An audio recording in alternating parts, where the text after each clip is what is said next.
Hello mga kapatid, magandang araw po. Kumusta na po kayo? Pag-ibig at kapayapaan ni Kristo maghari nawa sa puso at damdamin natin. At ngayon, 3 o'clock prayer muna tayo, no? Dahil araw po ngayon, 3:00 na po ngayon, no? Don't forget to pray the divine mercy, mga kapatid. In the name of the Father, and of the Son, and of the Holy Spirit, amen. You died, Jesus, but the source of life flowed out for souls in the ocean of mercy. Open up for the whole world a fountain of light, immeasurable divine mercy.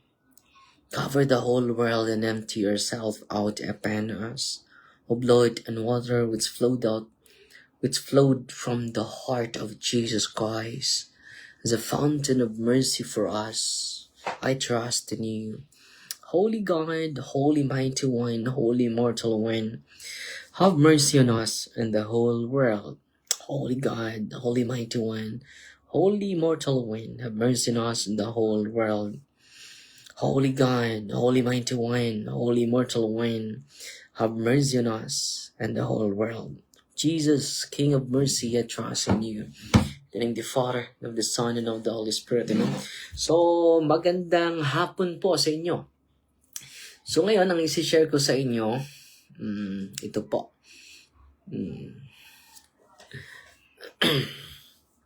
Itong ginagawa ni Prophet Anna sa Ebanghelyo. Basahin muna natin yung gospel ngayon. Ang ganda ng ginagawa ni Propeta Anna at pagninilayan natin itong kanyang sinasabi, mga kapatid. A reading of the Holy Gospel according to Saint Luke. Glory to you, Lord. There was a prophetess, Anna, the daughter of Phanuel, of the tribe of Asher. She was advanced in years, having lived 7 years with her husband after her marriage, and then as a widow until she was 84. She never left the temple, but worshiped night and day with fasting and prayer.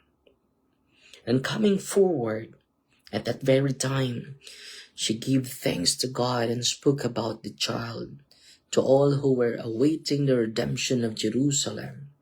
When they had fulfilled all the prescriptions of the law of the Lord, they returned to Galilee, to their own town of Nazareth.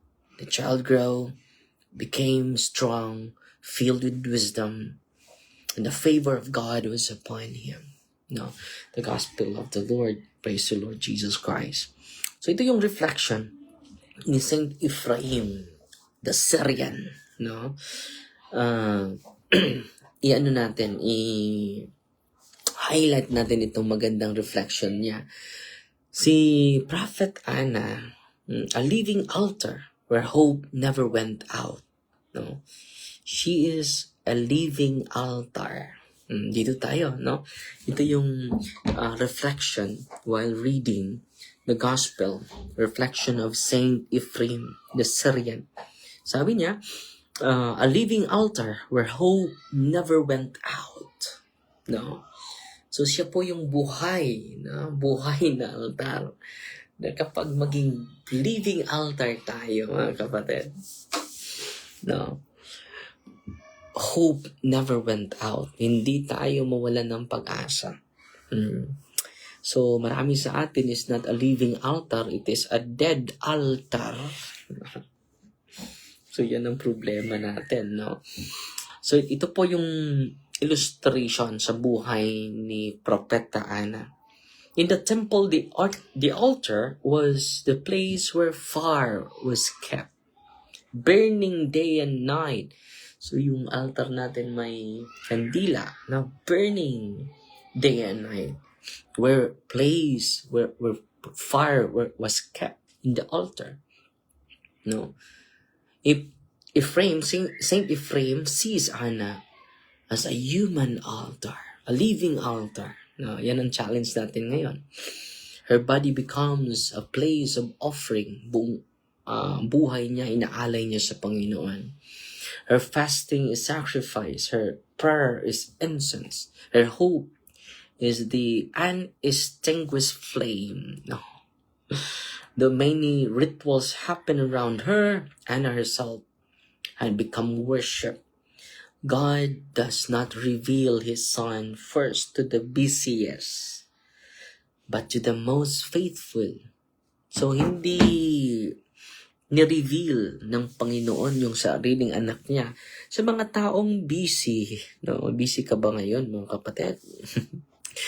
Hindi i-reveal sa Panginoon sa iyo ang kanyang anak.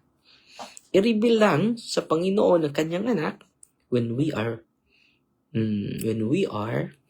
faithful in our daily rituals, in our prayer, in our fasting. O makakita ka ng pagkain, no? So, 1/4 lang yung kakainin ko ngayon. Or 1/2, no? Ang sarap, no? Fasting din yun, no? The sacrifice, no? Everything, every decision natin, every day po, let us insert the beauty of sacrifice, no? Dito, yung paghihintay ni Saint Anne, no? Or Prophet Anna, waiting that purifies vision. Itong naghihintay siya sa Panginoon dahil yung mga tao, mga kapatid, nakikita nila nung bata na si Kristo. Pero iba yung nakita ni Ana eh. Ano yung nakita ni Ana? Ito yung nakita ni Ana because her vision being purified by God, no? Others saw a child, Anna saw redemption. So, ang ganda, no? We can see theological meaning of everything, especially the coming of the Lord. No, yung problema mo, yung mga challenges mo, pwede gagamitin ng Panginoon yon to redeem you. To redeem not only you, but to redeem your family circle, no?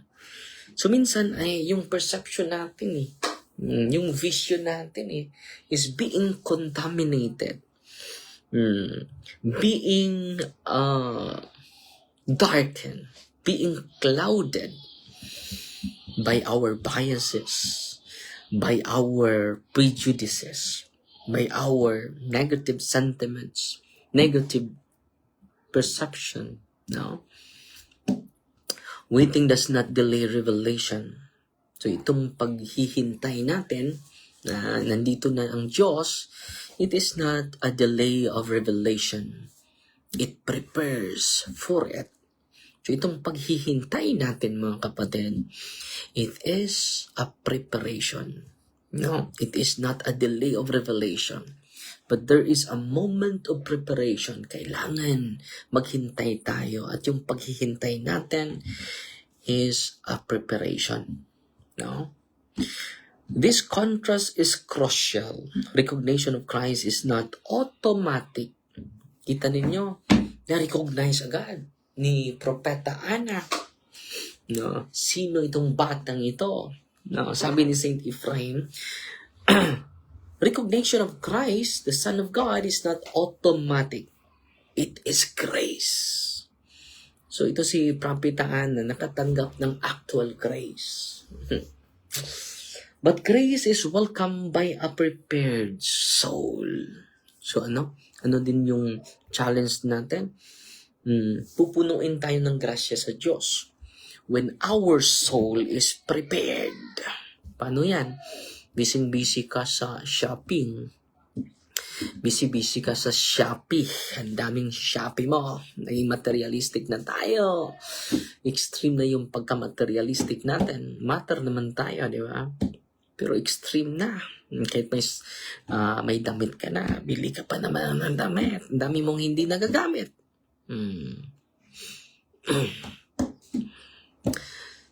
Ito po, untrained eyes stop at appearances. So, yung mata natin kapag hindi ma-purify yan, focus only to the matters. No, matters are the most important thing for us.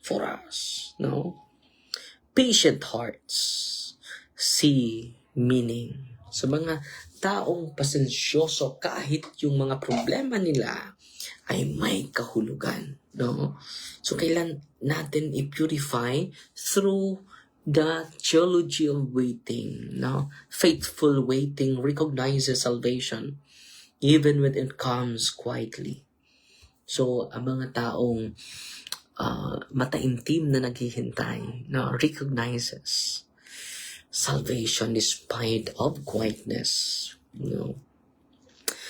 Saint Anna recognizes Christ before he speaks. Just imagine minsan sa atin na-recognize natin si Kristo dahil, nagpagaling si Kristo. Nagbuhay siya ng patay. Unique po itong Prophet Anna. Because Prophet Anna recognizes Christ before he speaks, before his evangelization, before he acts miracles, he performs signs. This is the highest kind of faith ang naabot ni Santa Ana. Hindi pa nag-perform si Kristo Hindi pa nagsasalita si Kristo The highest kind of faith is being embraced by Saint Anne. No? A living altar. A living altar. Ito yung description ni Saint Ephraim the Syrian, a living altar where hope never went out. Hindi mauubos yung ating pag-asa. Hope that never went out. Hindi po tayo mawalan ng pag-asa. Sabi ni Saint Ephraim, contrast Anna with those whose hope burns briefly and then fades. Her hope endured decades of silence, loss, and obscurity. So, kaiba po yung hope ni Saint Anne, ni Propeta Anna, hindi katulad ng iba. Na nag-aapoy, burning, and then fade. And then nawala naman. So, magaling lang sa simula, very active sa simula. No?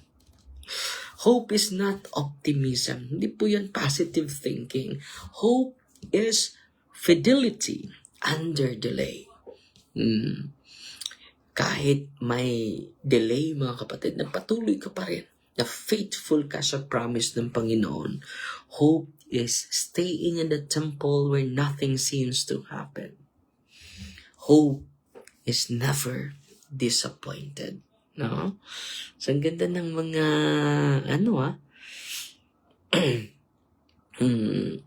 ano yung sabi ni Saint Ephraim, no? Saint Anne shows that you do not need speed to find Christ. No? Hindi dapat magmamadali tayo. No? To find Christ, you don't need novelty to recognize Him. Hindi kailangan magawa pa tayo ng maraming mga milagro to find Him. You need a heart firm of waiting. Recognition of Christ is granted to those trained by patience. Wow! No? Ang ganda ng matutunan natin sa buhay ni Propeta Anna po. No? At yan po ang gawin natin na reflection ngayon, mga kapatid, no? The beauty of theology of waiting. Kung wala ka pang nagligaw sa'yo, wait and see. Huwag kang magmadali. No, God is preparing someone greater than you expected. Okay? So, yun lang po, mga kapatid, Pasalamat ako sa mga kapatid nating nanood ngayon. Meron tayong misa ngayon with our kasama natin yung mga pare closing the Jubilee year this and then mag-Christmas party kami sa lahat ng pare sa Diocese of Tagbilaran po. Okay? Pasalamat tayo. Si Merly Losterio is Tokya. Thanks always, Father. Nagtala ng 150 stars. Salamat po. Si Nes Boers, 50 stars. Salamat. Mga bago ito. Salamat po. Ng Diyos na po magsukli sa generosity ninyo. Mercy Larahul. Ate Mercy, kumusta po? Wow, nagpadala ng $500. Salamat, ate. Si Ami Dako Banelga, 150 stars. Salamat po, ate, ha? And then, salamat din ako sa mga sumusuporta ni Brother Jason Bacolta para baka next year maoperahan na. At ang sarap ng ng pakiramdam kung nakatulong tayo ng isang kapatid natin. Kahit 5 pesos lang. Magpadala kayo sa kanyang BDO account, Jason Bacolta, 011-700 101526. At sa kanyang GCash, mga kapatid, Jason Bacolta, 09277005375. No, pwede kayo magpadala, no? At ito po yung si Jason Bacolta para sa kidney transplant niya. Kailangan siya ng 3M. 5 pesos lang, no, makatulong na yan, no? So, meron tayong 648,000 subscribers. Pagbigay lang, immediately matulungan na natin siya, no? So, yan po, ha? At ang Diyos na po magsukli sa lahat ng kabutihan ninyo. Fight Team Maria, Tatax FT with a humble heart, in the name of the Father, the Son, the Holy Spirit, Amen. God bless po.